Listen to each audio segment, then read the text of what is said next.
and welcome back, all you slashaholics, for another episode of our movie reviews. Yes, and we have a doozy of one for you this time. Yet another horror movie that has zero body count, unless you count the dog. And who counts dogs? I'm a cat I person. do. I mean, it's really hard to believe, though, that this day and age, I mean, this movie was 2014, Yep. and it really has no human body count. No. I mean, horror movies nowadays usually has some type of fatality. Yes. So, there is some interesting things that happen in this Australian independent film. Things that make you kind of scratch your head, and things that seem odd even just for this genre. from the way the film was shot, which in my humble opinion feels more like an art house film than a horror film, to the horror that actually does transpire, to the annoying little brat throughout the film. I just want to smack the shit out of him so bad. Well, so does his mom. This is definitely something of a different type of a horror film than we've ever covered before. And what movie are we talking about? Well, we are referring to the 2014 Australian horror that is The Babadook. Duck. Yes. Sorry. So, let's open this pop-up book and peer into the veil that is this incredible horror story, shall we? Why not? Alright, let's do it. Amelia Vanek is a troubled and exhausted widow living in Adelaide who has brought up her 6-year-old son Samuel all by herself.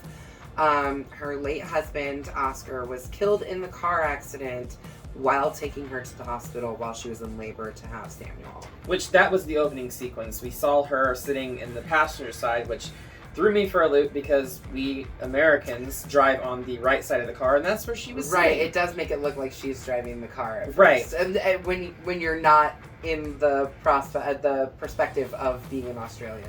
But it was just very surreal the way it was shot. It didn't look like she was actually sitting in a car. It just kind of looked like she was sitting in like a chair and just like spinning and flipping. Well, and everything behind is black, so you don't see actually what's happening outside of her perspective. You see the light of a car coming. Right. And then it cuts from that to her like floating down to her bed. Like that stuff like that just does not feel like a true horror film. It feels more like a surreal art house film. Yeah, it's very ethereal. I know the director of this film worked with Lars von Trier on a couple of his films, one being Dogville, which is very art house, very surreal. She helped a lot on the shooting of that film, so I imagine she got a lot of that. And by no means am I saying that this doesn't belong in horror or anything like that. Oh, it belongs in horror, for sure. It's just when you're not used to watching it, it's a kind of surreal experience that just is like... It enhances the psychological aspect of the horror, because this is very much psychological horror. It absolutely is.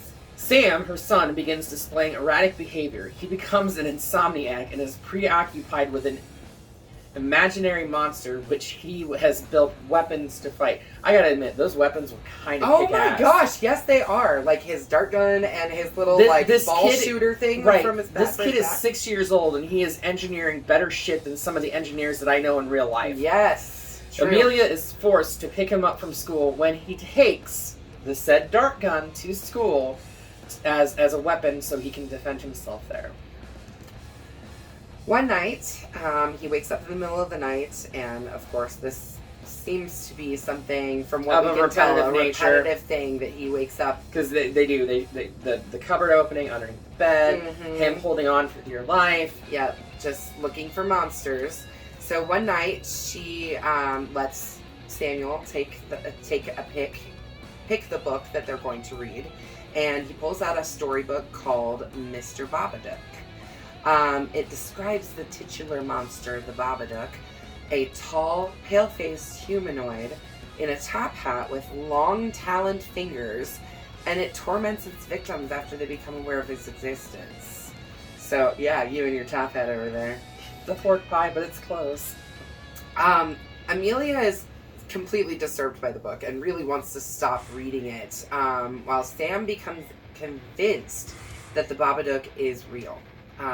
Sam's persistence about the Babadook leads Amelia to have countless sleepless nights. And I'm going to say from my own perspective, I am a widow myself. And when you have a child that is, say, 4 or 5 years old, and they want to sleep in bed with mommy every night because it's a comfort thing, having your kid with their hand in your ear and on your body and everywhere can be like, I can't tell you how many sleepless nights. Are you talking about the one scene where they're in bed and he's all up on her and then she moves her ass to the very edge of the bed just to get away from him? Yes, okay. That's the scene I'm talking about. Yeah. Soon after, strange events occur. Doors mysteriously open and close. There are strange sounds, and Amelia finds glass shards in her food. I'm still trying to figure out where the fuck that came from. I do not know. I know that there was some part of me still thinks it was seeing. I mean, there was a broken window earlier because Sam launched that. The ball. What was the wooden ball? Was it a croquet ball or like a bocce ball or something like that? I assume so. It looked like a wooden ball. Yeah, a wooden ball. It wasn't like a softball or a baseball or anything. No, and the color wasn't the same as like a softball or a baseball or something. Right. She attributes the events to Sam's behavior, as Jenny so eloquently stated, but he blames the Babadook. Amelia rips up the book and disposes of it. So, at the birthday party for Sam's cousin, Ruby begins bullying Sam. Now, Sam and Ruby used to share a birthday party for a long time, but the aunt, what's the aunt's name? Auntie Claire, decided that it would be best for Sam to not have a joint birthday party with Ruby. Because Ruby wanted to have a princess-themed birthday party this year. Hey, I get it. Like, I understand sharing a birthday with somebody is never fun when you have to, you don't really get your own day. But at the party, Ruby starts bullying Sam for not having a father. And he pushes her out of her treehouse, breaking her nose in cheese. I'm sorry, that treehouse is only 4 foot off the ground. Yeah, well, she broke her nose. He pushed her with quite a force. Yeah, but she fell out backwards and broke her nose. Fell out backwards and broke her nose. Let that sink in. Worse things could have happened to her. That's true. But... So Amelia's sister Claire admits that she just cannot bear Samuel. To which Amelia takes great offense, which I would be offended too if somebody was like, look, I cannot stand your child. Like, literally cannot stand your child. There's something very seriously wrong with them. I mean, you have a feral child. I do have a feral child, but he can be real sweet sometimes, too. Yeah. And he can listen when he wants to. I mean, not to point out fingers or anything like that, but Linus is very much like Sam. You know what? There was some moments while I was watching this movie that I was like, oh my god, I feel this on a personal level. The next morning, Amelia finds the Mr. Babadook. Well, actually, there was a couple knocks on the door. She answers the door, nothing there. She answers the door a second time after knocks, looks around, then looks down on the stoop, and finds the reassembled Mr. Babadook book on the step. How freaky is that? Yeah, that's pretty creepy. New words in it taunt her, saying the Babadook will become stronger if she continues to deny its existence, which is exactly how the movie unfolds. Yeah. Go figure. Yeah. And now it contains pop-ups of her killing their dog, Bugsy, Sam, and then herself. Yeah. Terrified, she takes the book straight out to the burn pile and burns it.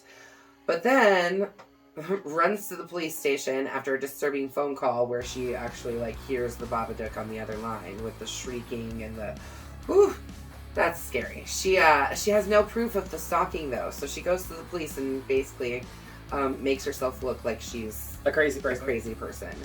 Crazier than she already seems because of her missing work and all this other stuff. Yeah, and really this whole movie taking Sam out of school only takes place over the course of just a few days. Is it a few days? I thought it was a couple. Just a few days because closer to the end, they say something about Sam's been out of school for 2 weeks. Okay. So I thought it was at least 2 weeks, maybe 3 weeks. Because I know when the social workers first show up, she's like, he's only been out of school for 2 days. What are you doing here? There's no reason for you to be here. But I know his birthday was coming up too, within those few days. Right. So I don't know. I got the impression that it was about a week, but maybe I missed the 2-week line. Either way, just she has no proof of the stalking event. So she makes herself look crazy. Jennifer Kent, who is the director and writer of, she wrote the book, she wrote the screenplay, and directed this film. This is her baby. She talked about how she wanted this to be a representation of what it feels like to go crazy. I think it's definitely a slow, crazy train. Yes, for sure.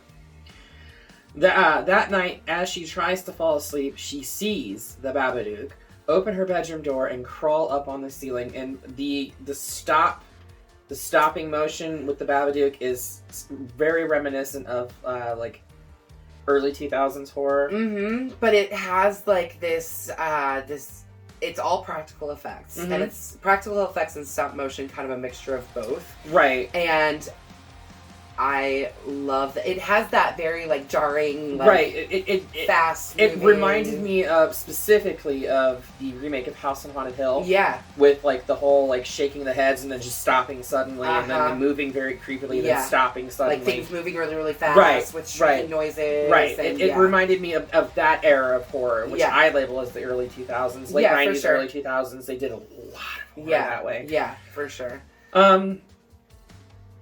And he begins to attack her. She then turns on all the lights in the house and falls asleep with Sam downstairs. After the attack, Amelia becomes more isolated and impatient, shouts at Samuel for disobeying her, which, let's face it, he was disobeying her quite a bit. And constantly, and has more visions of the Babadook. I understand, there's parts during the movie where, obviously, when she tells him to eat shit, there's no excuse for talking to your child like that. It's a very awful thing to say to your child. But there's definitely moments where she screams at him that I felt that, where I have wanted to turn around and just be like, what is wrong with you? Why can't you just be normal? Not just to my lovely feral child, but to Olive as well. They both, there's time. I think every parent, goes through things like that where you're just like, why is my child acting this way? Right. But why? But let's face it, kids do not listen a lot of times too. They don't. I know I was a terrible not listener to my parents. Yep. I disobeyed constantly. Yep. So I can only imagine, what if I were to ever have kids, what they would do. Amelia begins to exhibit really erratic and violent behavior. Oh God, yes. Cutting the phone line with a knife. Literally, she pulls that knife out, and you think, oh my God, she's gonna kill her. Kill her own child. Yeah. She waves the knife around at Sam aggressively. She does cut the phone lines, but that's because he tried to call the neighbor because he was scared. He was honestly he scared. Didn't try to call a neighbor. He did call the neighbor. He called the neighbor lady because he was genuinely scared of his mom and of what he thought the Babadook was going to do to his mom. Mm-hmm. So, she starts having hallucinations, and she actually hallucinates herself murdering Sam, which is pretty scary. She also hallucinates a news story of what we find out is actually her being taken away for the murder of Sam and everything. Yeah. Amelia sees an apparition of Oscar, I believe that was down in the basement. Yeah. Mm-hmm. Who offers to return to her if she brings the boy. The boy. She don't like it when people call him the boy. Mm-hmm. Right. She absolutely hates it. Mm-hmm. Realizing he is a creation of the Babadook, she flees, and the Babadook stalks her through the house until it finally possesses her. Mm-hmm. Under its influence, while being possessed by the Babadook, she actually breaks the dog's neck, Bugsy. Just as it was predicted in the book when she got the new pop-ups in the book. Mm-hmm. And then she attempts to kill Sam. Eventually luring her into the basement, which I love Sam this whole lures sequence. her Yes, into the eventually basement. Sam gets her into the basement, and he kind of like the kid's a little bit of an engineer and a little bit of a genius. You can kind of tell that he was planning something. He obviously had to plan something because he had a trap set up and to trip her when she went down into the basement. But he does lure her into the basement, and he ties her up. He gets her knocked out and ties her up. Yep. And he starts touching her face and telling her that he loves her. After she tries to strangle the life out of him. Yes, that's true. She does try to strangle him first. She gets her hands free, and she just starts going to town on that. Yeah, that poor kid. I mean, at the end of this, you think about what both of them have been through. It's just oof. So he starts lovingly touching her face, and it causes her to basically just vomit up this black, inky, gross substance, and basically, like, it seemingly expels the Babadook from her. They leave the basement and go back upstairs, and Sam is standing on the steps to the second story of the house. Pardon me, I'm assuming it's some kind of house. Yeah. And he looks directly at Amelia and says, "You can't get rid of the Babadook." And an unseen force drags him backwards, upstairs and into Amelia's bedroom. She saves Sam, but is forced to see a vision of her husband's death, which that threw me for a loop. Seeing the top part of his head just disappear. Yeah. Well, it didn't disappear. Well, it fell. It slid off. That one. It wasn't like jarring, but it was just like, whoa, okay, that happened. Yeah. Because in the beginning of the film, we see that it's a car accident, but we don't see what happens. His injuries. Yeah. Furious, she confronts the Babadook, making it retreat to the basement, and she locks the door behind the Babadook, and somehow she keeps it. She keeps it at bay. Eventually, Amelia and Sam manage to recover, one, from their injuries, because they're pretty damn beat up by the end of it. You know, Sam's got bruises all around his neck, and Amelia's, got scrapes and scratches and all kinds of stuff. But they show Sam and Amelia, and she's caring towards him, encouraging him with building all his different little engineering feats, whether that be the ball thrower or the dart gun or just different things that he's doing around the house. She's just being encouraging with him. And she's impressed by his cool little magic tricks, like making a pigeon show up. That was pretty interesting. Cool. I liked it. And then in the garden, they gather worms in a big bowl. Amelia takes the big bowl of worms to the basement and places it on the floor. The Babadook tries to attack her, but she soothes it. Yeah, she shushes it. Like, it's okay. It's okay.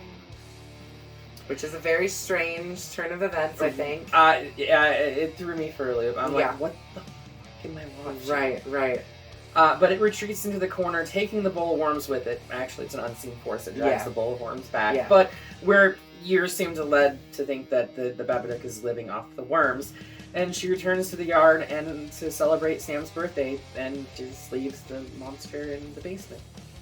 So Hallie and I were discussing a little bit because this ending is very, to me, it was confusing. Yes. The ending could be, very, very confusing, especially if you don't look at it as from a different perspective. I would say for myself, as a widow, as someone who lost their husband.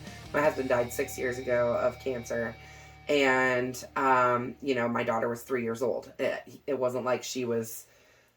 It's not the same situation where it's eerily close dad, to. But it's very, very similar situation. For me, it's been 6 years since my husband passed away, and I look at the Babadook very much as the physical representation of grief. And at the end, what she does with banishing the Babadook down to the basement is basically saying, like, yes, it's here. Grief's never going to go away. The Babadook's never going to go away. You can't get rid of the Babadook. Your grief is always going to be there. You're always going to be sad. You're always going to feel pain around the loss of someone so important to you. You know, that's a really, really, and that's, I say this from a widow's perspective and the same perspective of watching it from this point, but and I can totally, I understand the whole, the correlation there and everything like that. I didn't feel it on your level. Yeah. It is definitely a interesting, freaky horror film. Sure. I don't know any other way to describe for it. Sure. It is freaky. It's freaky for sure. But how do you feel about it? I mean, like, how would you rate it if you had to rate it? If I had to rate it, like on a 1 to 10 situation, or right. if I was going to give it a bloody machete up, because either way, it's definitely a bloody machete up for me. On a 1 to 10 situation, it's as far as scary and like relatable fear for me is definitely up there on like an 8 for me. I can see 8 that. out of 10. I can see that. Just because the fear level of like being a parent, like, am I raising my child right? Am I doing the right things?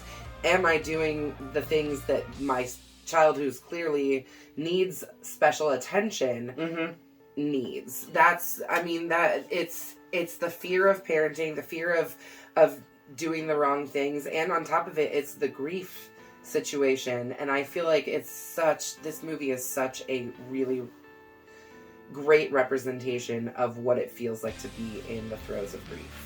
I can 100% see that. I also am going to give this a bloody machete up. I think that the acting from specifically the mother and the child were on par. So good. I wanted to smack the shit out of that kid at the very beginning, but by the end of it, I was like, oh my god. I wanted to hug him. The kid was so right on every aspect of what was going on. Just hold him like she did, you know? The mother's descent into madness and everything like that, the possession aspect of it, I thought was brilliantly acted out. Because it's so hard to shift like that, you know, in a film. Yeah. I remember specifically when Ryan Reynolds did the 2005 remake of Amityville Horror. The directors asked him if he could play a man possessed, and he said, no, I can't play a man possessed. I can play a man slowly slipping into madness, because nobody can play somebody that's possessed. Yeah. Nobody knows what that's like. Yeah, unless you've been possessed. Well, I mean, I guess he doesn't believe in the supernatural. Yeah. But, I mean, either way, the acting was great, so definitely a bloody machete up. If you have not checked it out, go check it out. I don't know why I waited so long on this, but I did. My loss, whatever. But yeah, we're gonna get that. Nice throw. Out of there. That was a good throw. So, I noticed that we have a movie approaching its anniversary here soon. Do we now? Yes. This is a movie that we have talked about before, and we're finally getting into it, and I'm so excited that we're finally getting into it. Because we believe it's part of another universe. Oh, it's 100%. And we're going to discuss that in the next... We'll discuss that with you next week. But if you have not seen Event Horizon starring the wonderfully talented Sam Neill and Lawrence Fishburne, you need to watch this. There's so many good actors in this film. There really is. There really is. But yes, this is... Don't mind me while I just wreck our entire set. No, that was a few. We did do that a few episodes ago, didn't we? We did wreck the set. Yeah. No, this movie is so good. I have to say, I've probably seen it at least 20 times in my life. There was a period of time when I was probably 14 or 15, and I was just obsessed with this movie. I watched it at least once a week. So, I haven't watched it that many times, but I've definitely watched it more times than I probably should have, and I definitely watched it younger than what I should have. Yeah. But I honestly didn't make the correlation to the possible tie-in to another franchise until, last year? Yeah, and I never thought of it either until you pointed it out to me either. And we can't shake it. We just can't get rid of that thought. It's in our core. So, come back here 2 weeks' time, and we'll tell you all about what franchise we think it's related to, and what we think of this beautifully sci-fi horror film that takes place on the edge of space. Horror. Like, Alien is sci-fi horror. This is sci-fi, this is sci-fi gore. Gory horror, like real And this horror. isn't even the true vision of the film. The true vision of the film is completely and utterly lost, and it was so gory that test audiences couldn't get through it. Yeah. So, 2 weeks' time, come back here. Be sure you stab that like button. Slash the subscribe button. And ring-a-ling that great bell so you stay up to date on all of our videos. Till then, we will see you in the afterlife. That's right.